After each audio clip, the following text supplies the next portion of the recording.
नमस्कार दोस्तों, target with PS Parihar channel में आपका स्वागत है। आइए शुरू करते हैं और देखते हैं कि दैनिक रोजगार समाचार भाग 2 के इस वीडियो में विद्यार्थी जीवन से संबंधित कौन कौन सी सूचनाएं हैं। तो वीडियो को जल्दी से लाइक कर दें, शेयर कर दें।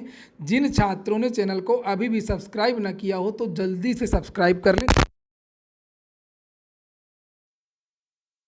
आगे बढ़ने से पहले एक सूचना उन विद्यार्थियों के लिए है जो विद्यार्थी टीईटी या सीटीईटी की तैयारी कर रहे हैं। वे सभी अभ्यर्थी टेक्स्ट बुक की सुपर कोचिंग को ज्वाइन कर सकते हैं। यहाँ पर एक बहुत बड़ा ऑफर चल रहा है, तैयारी का श्री गणेश, जहाँ पर 350 रुपये पर मंथ में जो तैयारी करवाई जा रही थी, बहुत सारे लाइव क्लासेस के द्वारा, बहुत सारे मॉक टेस्ट के द्वारा, बहुत सारे पीडीएफ के द्वारा, वो वाला जो प्लान है अब 280 रुपये पर मंथ में कर दिया गया है। लेकिन एक कोड का यूज करना होगा, TWP20, यानी target with PS Parihar TWP20। इसको यूज करेंगे तो आपको बहुत सारी छूट देखने को मिल जाएगी। और यहाँ पर सुपर कोचिंग जो है वो बेस्ट है इस समय। इस सुपर कोचिंग के बारे में मैंने पहले भी आप लोगों को बताया था कि इसमें 2400 से ज़्यादा मॉक टेस्ट हैं, 250 से ज़्यादा स्टडी मटेरियल हैं, और जो इंडिया की टॉप कोचिंग है उनके द्वारा, टॉप जो एजुकेटर्स हैं उनके द्वारा स्टडी करवाई जा रही है। चाहे वो काव्या क्लासेज हो, MSSC नोट्स हो, और इंग्लिश वाली जो कोचिंग है वो हो, और प्रतीक शिवालिक क्लासेस हो गए। बहुत सारे जो कोचिंग के जो टीचर्स हैं उनके द्वारा ये तैयारी करवाई जा रही है। और CTET का जो नोटिफिकेशन है वो अगले महीने जारी हो रहा है। आप सभी को पता होगा, इसके बारे में संक्षिप्त विज्ञप्ति पहले ही जारी हो चुकी है। इसको कैसे ज्वाइन करना है, इसके लिए लिंक मैंने सुपर कोचिंग की जो टेक्स्ट बुक की है वो मैंने डिस्क्रिप्शन बॉक्स में दे दी है। वहाँ पर जाकर के आप लोग आज ही ज्वाइन कर सकते हैं। 1 तारीख से फिर से इसकी जो प्राइस है वो बढ़ने वाले हैं, और ये 12 मंथ का सब्सक्रिप्शन है। CTET नोटिफिकेशन के बारे में ताज़ा जानकारी ये मिली है कि 10 सितंबर के पहले CTET का जो नोटिफिकेशन है वो जारी कर दिया जाएगा, और इसकी जो परीक्षा है वो नवंबर और दिसंबर के महीने में हो। तो वहीं पर मीडिया रिपोर्ट्स के हवाले से ये जानकारी दी जा रही है कि इसी हफ्ते CTET का जो नोटिफिकेशन है वो जारी हो जाए। वो जो रिपोर्ट आप देख रहे थे वो आज तक की रिपोर्ट थी, और यहाँ पर एक अन्य समाचार पत्र है टाइम्स नाउ, जिसके हवाले से जानकारी दी जा रही है कि नोटिफिकेशन सितंबर के पहले सप्ताह में जारी कर दिया जाएगा। अगली जो सूचना है वो है जल निगम ग्रामीण में भर्ती। आज के समाचार पत्रों में बहुत सारी भर्तियों के बारे में जानकारी दी गई थी, जिसमें स्वास्थ्य विभाग में 52,000 पदों पर भर्ती की बात की गई थी, और वहीं पर परिवहन विभाग में सिपाहियों की 500 पदों की भरने की बात कही गई थी। वहीं पर एक और भर्ती, एक नहीं है, अभी 2 और भर्तियां हैं जिनकी बात मैं आपको बताऊंगा। 2 और भर्तियां हैं जो सुबह की वीडियो में छूट गई थी। एक तो देखिए यहाँ पर लिखा, जल निगम ग्रामीण में AE के 125 पदों पर भर्ती होगी।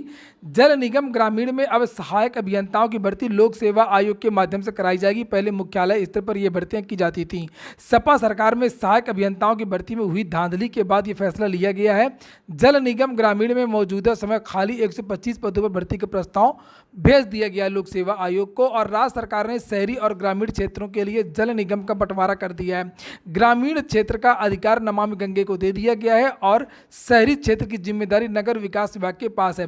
तो जेई की जो भर्ती है ये आपको देखने को मिलेगी लोक सेवा आयोग से, और स्वास्थ्य विभाग की जो भर्तियां हैं तो कुछ भर्तियां आपको लोक सेवा आयोग से मिलेंगी, और कुछ भर्तियां UPSSC से देखने को मिलेंगी। एक और भर्ती लैब टेक्नीशियन की है। ये सुबह की वीडियो में ये सूचना भी छूट गई थी। ये विद्यार्थी लगभग 6 साल से परेशान है। धरना प्रदर्शन भी इन्होंने अभी कुछ दिन पहले किया था UPSSC में जाकर के।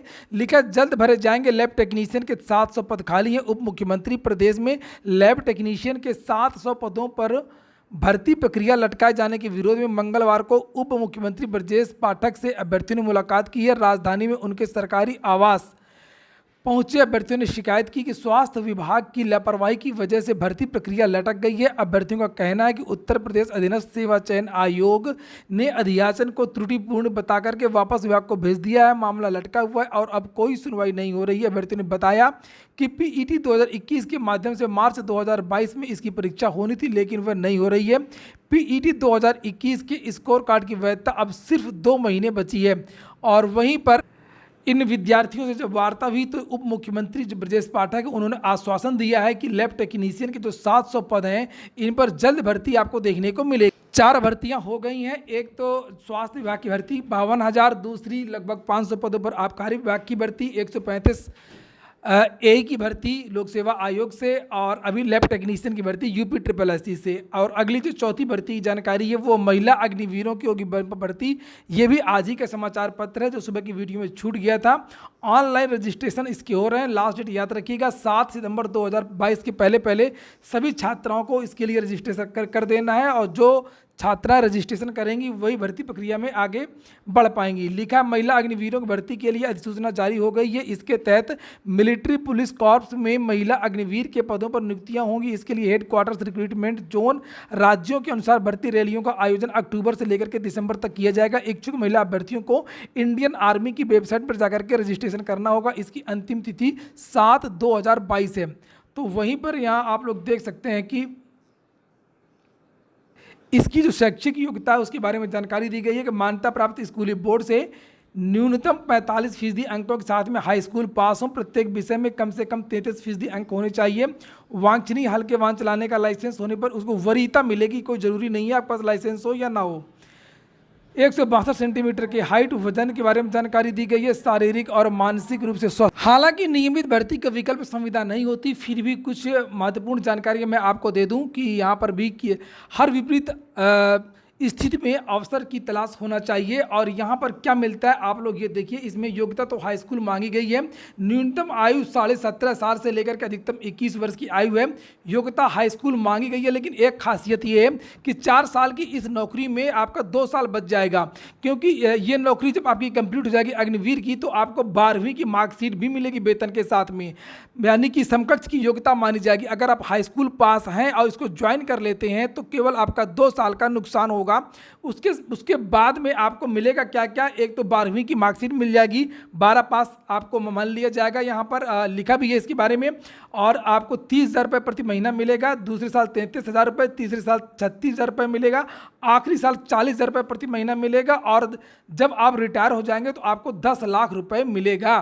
38 लाख रुपए तक का बीमा कवर भी यहाँ पर सरकार दे रही है, और 30 दिन की छुट्टी भी मिल रही है। ये देखिए नीचे यहाँ पर लिखा हुआ है कि 12वीं के समकक्ष की योग्यता, ये देखिए लिखा 12वीं के समकक्ष का प्रमाण पत्र भी मिलेगा। और सरकार बहुत सारी नौकरियों में आपको कोटा देगी, रिजर्वेशन देगी, चाहे CISF ने तो पहले ही कह दिया है और बहुत सारे राज्यों ने भी घोषणा की है। अगली सूचना है एडेड जूनियर हाई स्कूल भर्ती की। मेरी अभी छात्रों से बात हुई है जो विद्यार्थी कल धरना दे रहे थे, CP सिंह सिंगरौर और ज्ञानवेंद्र सिंह बंटी, बहुत सारे छात्र थे, उनसे मेरी अभी बात हुई है। विद्यार्थियों का ये कहना है कि चयन बोर्ड बार बार झूठ बोल रहा है, PNP बार बार झूठ बोल रहा है। कभी कहता है कि हम आपका जो परिणाम है वो 24 घंटे में जारी कर देंगे, कभी कहता है कि 48 घंटे में जारी कर देंगे, और कभी कहता है हम 56 घंटे में जारी कर देंगे, कभी कहता है कि हम 5 तारीख के पहले पहले जारी कर देंगे। विरोधाभास है PNP की बातों में। और आज इस केस की सुनवाई होनी है। और देखने वाली बात है कि आखिरकार जब यहाँ पर शासन ने हरी झंडी दे दी है, आप लोग देख लीजिए रिजल्ट को शासन ने हरी झंडी दे दी है, पुराने परिणाम को शासन ने निरस्त कर दिया। विद्यार्थी तो पहले ही दावा कर रहे थे कि झूठ बोला जा रहा है, शासन ने अनुमति दे दी है। और अब आज PNP कोर्ट से क्या कहेगा कि परिणाम क्यों नहीं जारी हो रहा है एडेड जूनियर का। वहीं पर TGT PGT के बारे में जो आज के समाचार पत्रों में जानकारी दी गई है कि चयन बोर्ड के गठन के बाद में घोषित होगी परीक्षा तिथि। ये बात सही है, मैंने भी कहा था आप लोगों से कि अगर सदस्य नहीं आएंगे तो परीक्षा नहीं हो पाएगी, सीधी सी बात है। और मैंने आज पता किया, जानकारी मिली है कि 10 तारीख के पहले पहले ये जो गठन जो बोर्ड का हो जाएगा, सभी सदस्य माध्यमिक शिक्षा सेवा चयन बोर्ड में पहुंच जाएंगे। सारा सब कुछ हो चुका है। एक सदस्य में कुछ विवाद आ गया था, उसकी वेरिफिकेशन को लेकर के, क्रिमिनल रिकॉर्ड इत्यादि को लेकर के, जिसकी वजह से देरी हो गई है। ये देखिए समाचार पत्र के माध्यम से भी जानकारी दिया गया था कि अभ्यर्थी ज्ञानवेंद्र सिंह ने कहा कि संशोधित परिणाम जारी किए जाने की अनुमति शासन से मिल चुकी है। अब बात करेंगे UP SSC आबकारी भर्ती की। भर्ती में चयन के मानक में भिन्नता गलत नहीं है, चूंकि लगभग 400 पदों पर आबकारी कांस्टेबल भर्ती का विज्ञापन जारी हुआ था UP SSC की द्वारा। उसमें से महिलाओं के लिए ये जो भर्ती होनी थी वो फिजिकल के आधार पर हुई थी। हालांकि एक स्क्रीनिंग टेस्ट हुआ था और उसमें फिजिकल के नंबर, दौड़ कूद इत्यादि के नंबर्स के द्वारा ही चयन होना था। उसके अलग अलग चीज़ों के नंबर भी थे कि जो इतना दौड़ेगा तो इतना नंबर, जो इतना कूदेगा तो उसके इतने नंबर, इस तरीके से करके था। जिसमें से महिलाओं को बहुत सारी छूट दी गई थी और इसकी वजह से महिलाओं का चयन निर्धारित कोटा से ज़्यादा हो गया। जो महिलाओं को उत्तर प्रदेश में रिजर्वेशन होता है, 20% विद्यार्थियों का कहना है कि इस तरीके से लगभग 80 महिलाओं का चयन होना चाहिए था 400 में से, लेकिन महिलाओं का चयन 200 से ज़्यादा हो गया है। लगभग 50% महिलाओं का चयन हो गया है। जब महिलाओं को कूद में, दौड़ में, प्रत्येक चीज़ में छूट दी गई है तो उनको ज़्यादा नंबर मिलेगा ही, इसलिए उनको अपने कोटे में रहना चाहिए, ये चुनौती दी गई थी। लेकिन इसमें विद्यार्थियों की जो याचिका है वो खारिज कर दी गई है और लिखा है कि भर्ती के चयन मानक में भिन्नता गलत नहीं है। एक्साइज कांस्टेबल भर्ती में पदों के मुकाबले अधिक महिलाओं के चयन के खिलाफ याचिका खारिज। हाईकोर्ट ने कहा पुरुष ही आगे रहेगा, यह 21वीं सदी में स्वीकार्य नहीं है और महिलाओं को आगे बढ़ाना चाहिए था। तो एक बात मैं बता दूं कि जितनी भी याचिकाएं दाखिल हुई हैं पिछले लगभग 6-7-8 साल से, विद्यार्थियों के हित में एक भी फैसला नहीं आया है। शायद ही कोई एक आध फैसला आया हो। हालांकि जो भी फैसले आए हैं वो आयोग के पक्ष में आए हैं, कमीशन के पक्ष में आए हैं, सरकार के पक्ष में आए हैं। और यहाँ पर कोर्ट ने ये कहा है कि पुरुष व महिला के चयन मानक में भिन्नता रखना गलत नहीं है। पुरुषों व महिलाओं में भेदभाव करने का आरोप निराधार है, जिसे स्वीकार नहीं किया जा सकता। पीठ ने टिप्पणी की है कि नारी शक्ति, तो देखिए जनरल में इनका चयन हुआ, इन महिलाओं का जनरल कोटे में। सीधी सी बात है, जब जनरल कोटे में आपको आना है तो जो जनरल कि जो क्राइटेरिया होती है उसका पालन करना चाहिए और जो पुरुषों के लिए मानक बनाया गया था उन्हीं मानक को होना चाहिए।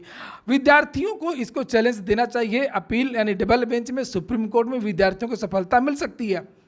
एसएससी जीडी कांस्टेबल का जो नोटिफिकेशन वायरल हो रहा है वो पूरी तरीके से फर्जी है। बहुत सारे विद्यार्थी लगातार मुझसे कमेंट कर रहे थे, फ़ोन कर रहे कि सर आपने एसएससी जीडी का वीडियो नहीं बनाया, 54,000 पदों पर भर्ती आ गई है और आप इसका वीडियो नहीं बना रहे हैं। और फेसबुक में वायरल भी हो रहा है पूरा का पूरा नोटिफिकेशन। तो मैं आपको बता दूं कि ये 1 हफ्ते पहले से मेरे पास पड़ा हुआ है, लेकिन मैंने इस पर वीडियो नहीं बनाया। क्यों? बिना मतलब में डिस्टर्ब कोई छात्र हो। एसएससी की ऑफिशियल वेबसाइट है, कभी भी कोई भी नोटिफिकेशन आए, जो भी लोग पोस्ट करते हैं या वीडियो बनाते हैं यूट्यूब चैनल पर, तो एक बार वेरिफिकेशन करना चाहिए। तो इसको आप वेरिफिकेशन कर लीजिए। हालांकि इसमें तारीखें वगैरह तो सही हैं। इस तारीख 10 तारीख को इसका नोटिफिकेशन आना है। एसएससी ने अपने जो एग्जाम कैलेंडर था उसमें इसकी घोषणा भी की थी, लेकिन एसएससी परीक्षा में जो भी भर्ती की विज्ञापन आता है जल्दी उसमें पदों की संख्या जाहिर नहीं करता है। ये कोचिंग वालों की शरारत होती है, इसको हो सकती है इसको वायरल करवाने में। और ये रही एसएससी की ऑफिशियल वेबसाइट, 30 तारीख तक की नोटिफिकेशन है। इसमें एसएससी सीजीएलई के नोटिफिकेशन पड़ा हुआ है, मगर एसएससी जीडी का कोई भी नोटिफिकेशन नहीं आया। कोई भी भर्ती का नोटिफिकेशन आता है तो वो पहले उस विभाग की ऑफिशियल वेबसाइट में आ जाता है, लेकिन ऑफिशियल वेबसाइट में ये नोटिफिकेशन नहीं है। ये पूरी तरीके से फर्जी है, इसीलिए मैंने इस पर जो सूचना है वो 6800 शिक्षक भर्ती की। यहाँ पर आप लोग देख सकते हैं 69,000 शिक्षक भर्ती के 6800 आरक्षित वर्ग के अभ्यर्थियों ने अपनी नियुक्ति की मांग को लेकर के मंगलवार को बेसिक शिक्षा परिषद उप सचिव और संयुक्त सचिव को ज्ञापन सौंपा। अभ्यर्थियों को आश्वासन दिया गया कि जल्द ही उन्हें नियुक्ति मिल जाएगी। ज्ञापन देने वालों में नीरज सरोज, अनु पटेल, लक्ष्मीकांत सरोज आदि शामिल रहे। एक तरफ हाईकोर्ट ने रोक रखा है कि 69,000 से एक भी छात्र का ज़्यादा चयन नहीं कर सकते हैं, और दूसरी तरफ सरकार ने अभी तक इसमें वास्तव में कोई रुचि नहीं दिखाई है। सरकार अगर इसमें इंटरेस्ट दिखाती तो ये भर्ती अब तक कंप्लीट हो जाती है। सरकार की केवल उदासीनता की वजह से ये भर्ती लटकी हुई है और फिलहाल मामला अभी भी कोर्ट में है, लेकिन सरकार चाहे तो कोर्ट के अंदर या कोर्ट के बाहर इसका हल निकाल सकती है। ये हो गया आज का वीडियो। पूरा वीडियो सुनने के लिए बहुत बहुत धन्यवाद।